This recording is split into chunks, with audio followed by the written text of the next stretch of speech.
Cet après-midi, je suis allé au ciné. Dans cette phrase française, on peut repérer deux abréviations. On a après-midi au lieu de après-midi et ciné au lieu de cinéma. On peut donc voir que les abréviations, c'est la clé pour parler comme les natifs et qu'on les utilise nous-mêmes en français. Sache qu'en espagnol, il y en a aussi énormément. C'est ce qu'on va voir aujourd'hui. On va voir tous ces mots raccourcis qu'utilisent les Espagnols à l'oral. Ça va te permettre de parler plus vite, de mieux t'exprimer et de sonner un peu plus comme les natifs. Te voy a compartir todas las abreviaciones que tienes que conocer para hablar como los nativos hispanohablantes. Y bueno, empecemos. On commence sans plus attendre par la première. Comment on dit vélo en espagnol? Ça va être una bicicleta, une bicyclette, littéralement. Et très souvent en espagnol, on va dire à l'oral una bici, ou si on prenait vraiment l'accent espagnol d'Espagne, on dirait una bici. Donc, bici, B-I-C-I, tout simplement. Et on peut voir que c'est quand même beaucoup plus pratique à prononcer. Par exemple, voy al trabajo en bici. Voy al trabajo en bici, je vais au travail en vélo. On enchaîne cette fois-ci avec deux abréviations pour le prix d'une sur le thème du cinéma, sur le thème des films. On a déjà exactement comme en français, el cine, donc on dira toujours ou presque toujours en espagnol, el cine, voy al cine, je vais au cinéma. Et la deuxième sur le même thème, ça va être un film. Un film en espagnol, c'est una película con una tilde en la i, et on va la raccourcir en peli. Par exemple, has visto esta peli? Has visto esta peli? Est-ce que tu as vu ce film? Voilà pour le cinéma. Maintenant, on va passer au milieu scolaire. Waouh! Donc, le milieu scolaire, il va y en avoir trois à retenir. Le premier, le plus simple, el profesor, el profe. El profesor, el profe. Por ejemplo, no tenemos clase hoy, el profe está enfermo. No tenemos clase hoy, el profe está enfermo. On n'a pas classe aujourd'hui, le prof est malade. Ensuite, on a à la place de el colegio, el cole. El colegio, el cole, tout simplement. Yo lo quiero lograr, lo voy a lograr, voy al cole, porque quiero avanzar yendo al cole. Yo puedo avanzar, voy al cole, porque quiero avanzar.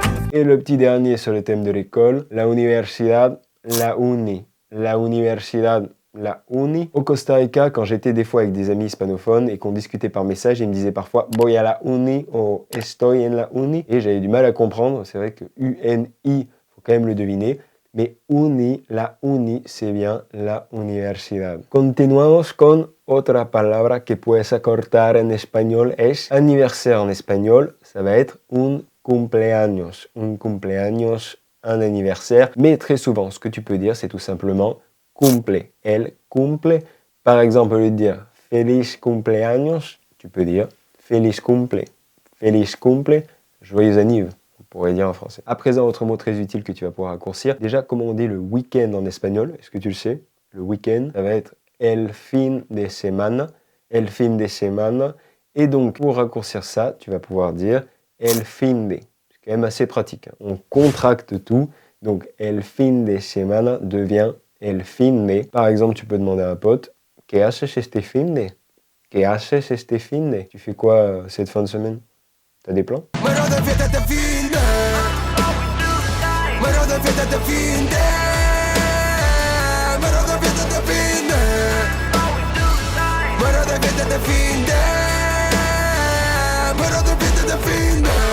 On passe à présent à un mot très utile pour la politesse que tu vas utiliser très souvent pour demander des choses.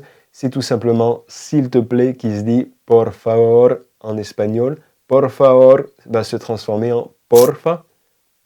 Donc c'est un petit peu comme el fin de semana qui devient fin de. On contracte tout et on a un seul mot, c'est quand même aussi bien pratique, qui devient porfa. Porfa, P-O-R-F-A. Et tu as une petite variante que tu peux utiliser, que les filles en Amérique latine ont plutôt tendance à utiliser en général, ça va être porfish. Porfish ou porfa, à toi de choisir. Porfa no te vayas cuando salga el sol, cuando algún error me haga pasar por imprudente. Los nervios de bailar contigo, juega conmigo. Porfa no te vayas cuando intente hablar y al tartamudear. Ahora vamos a hablar del refrigerador, el refrigerador ou la nevera. Donc il y a deux mots pour dire frigo, pour dire réfrigérateur en espagnol. La nevera, el refrigerador. Et pour ce qui est du refrigerador, on peut dire tout simplement el refri. Par exemple, tu pourrais demander Queda leche en el refri. Queda leche en el refri. Il reste du lait dans le frigo. Autre mot à raccourcir cette fois-ci, c'est un mot pour faire la fête. Ce mot, c'est discoteca. Et ce que tu vas entendre d'ailleurs très souvent dans des chansons, par exemple de reggaeton, ça va être de dire la disco. Estoy en la disco. Sortir en discothèque, sortir en boîte de nuit. Donc voilà, disco tout simplement pour discothèque. Que ningún baboso se le pegue. La disco se prende cuando ella llegue. A los hombres los tienes de hobby. Una malcria como Nairobi. Y para terminar, tengo una última palabra para ti. J'ai un dernier mot pour toi pour terminer. Ça va être, comment on dit, le petit. Quand on parle d'un enfant, on dit ils sont où les petits, il est où le petit. Pour dire ça en espagnol, en fait, très souvent, tu vas entendre el peque. El peque, c'est un raccourci de pequeño, donc pequeño qui veut dire petit. Et très souvent, pour parler d'un enfant en bas âge, les parents vont dire el peque. Par exemple, puedes cuidar del peque esta tarde. Puedes cuidar del peque esta tarde. Tu peux t'occuper, tu peux prendre soin du petit cet après-midi. Voilà, c'est tout pour nos mots raccourcis. J'espère que tu vas pouvoir les utiliser pour parler avec plus de fluidité, pour parler plus rapidement et pour sonner un petit peu plus comme les natifs. À présent, j'ai un petit défi pour toi, c'est de me traduire cette phrase qui contient 3 mots raccourcis qu'on a vu dans cette vidéo dans les commentaires.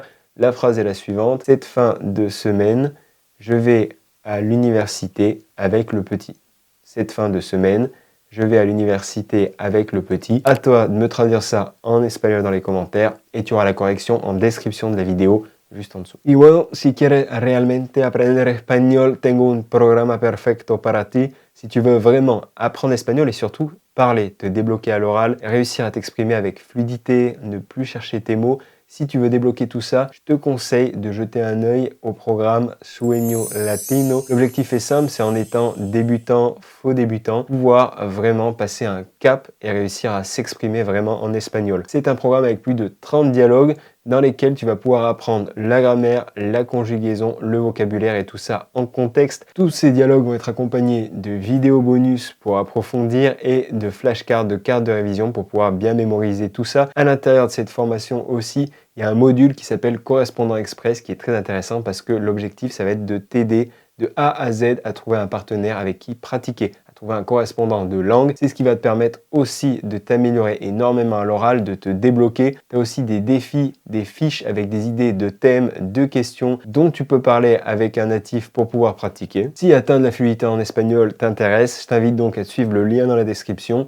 pour pouvoir avoir toutes les infos sur ce programme Sueño Latino. Te dejo el enlace en la descripción, amigo. Y bueno, esto por hoy. N'hésite pas à mettre un petit j'aime si ça t'a plu, si tu as appris des choses avec cette vidéo. N'hésite pas à t'abonner si ce n'est pas fait pour recevoir toutes les prochaines vidéos. À présent, je vais te dire au revoir. Hasta luego, amigo. Y por ahí.